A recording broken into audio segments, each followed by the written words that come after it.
ایران میں ایک لڑکا تھا، اس کی بچپن سے ہی ایک پاکستانی لڑکی دوست تھی۔ وہ اپنی دوست سے بہت پیار کرتا تھا۔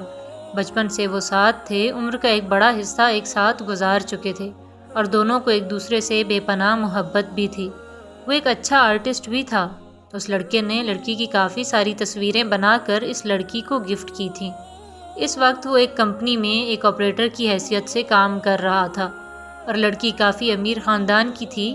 اس کا مستقبل کچھ زیادہ روشن نہیں تھا، لیکن پھر بھی ایک امید کے ساتھ وہ دونوں ساتھ بہت خوش تھے۔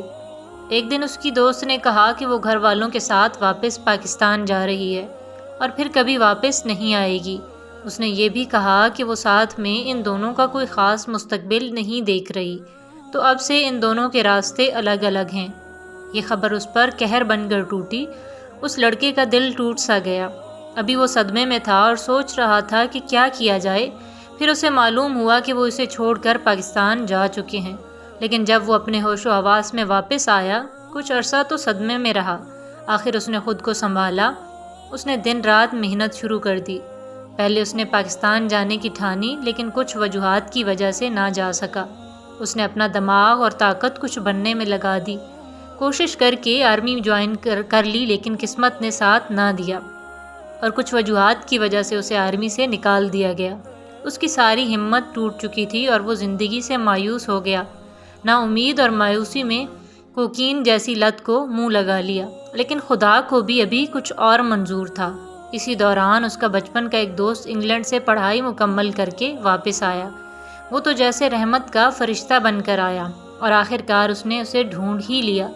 اس سے اس کی حالت دیکھی نہ گئی اور اس نے اس کا مکمل علاج کروایا اور وہ پھر سے جسمانی طور پر زندگی کی طرف لوٹ آیا۔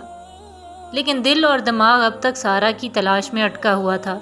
اسے یقین تھا کہ وہ اسے کسی بھی طرح ڈھونڈ لے گا، لیکن اب تک بہت سی کوششیں کی، لیکن رائے گاں گئیں۔ آخر اس نے پاکستان آنے اور اسے ڈھونڈنے کی آخری کوشش کی۔ اسے امید تھی کہ وہ اسے ڈھونڈ لے گا۔ اس نے اپنا سب داؤ پر لگا دیا اور پاکستان جا پہنچا۔ تمام ممکنہ کوشش کی جو کہ وہ کر سکتا تھا۔ 1 سال سے زیادہ تمام کوششوں کے باوجود، ہر جگہ خاک چھاننے کے بعد بھی جہاں جہاں کا ذکر وہ کیا کرتی تھی، اسے سارا کی کوئی خبر نہ ملی۔ بالآخر وہ مایوس ہو کر واپس ایران لوٹ گیا۔ واپس جا کر اس نے اپنے دوست کی مدد سے اپنی کمپنی کھول لی۔ محنت کی اور محنت کا پھل بھی ملا۔ آپ اس وقت تک نہیں ہارتے جب تک آپ خود کوشش نہ چھوڑ دیں اور خود ہار تسلیم نہ کر لیں۔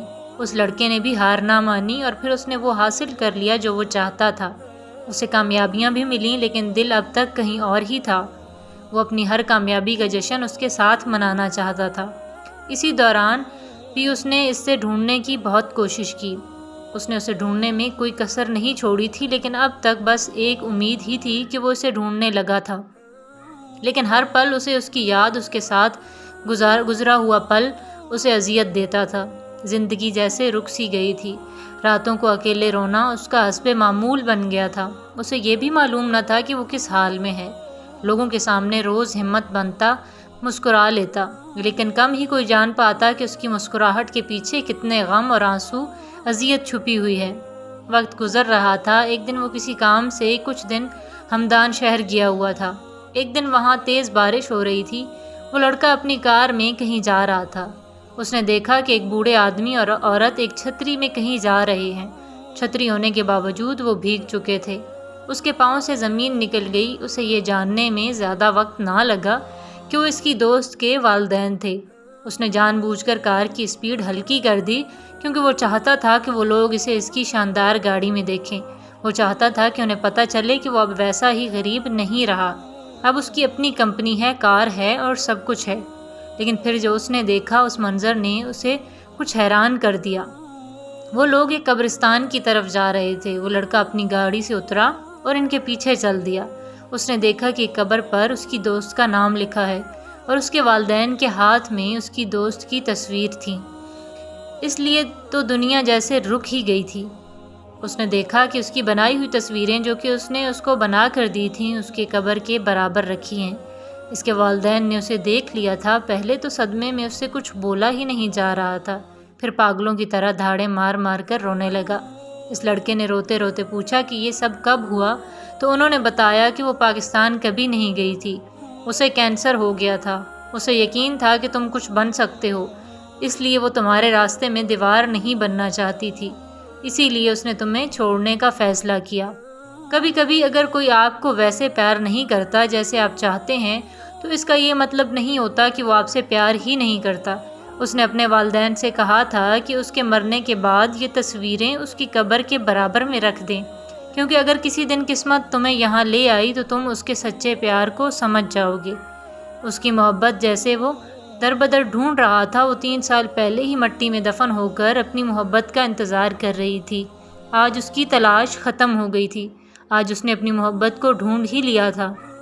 اس کے بعد وہاں صرف تیز بارش، قبر، وہ اور اس کی خاموش محبت اور سسکیاں تھیں۔ جیسے جیسے رونے کی آواز اونچی ہوتی، بارش تیز ہو جاتی۔ شاید بارش کو کسی بات کا احساس تھا۔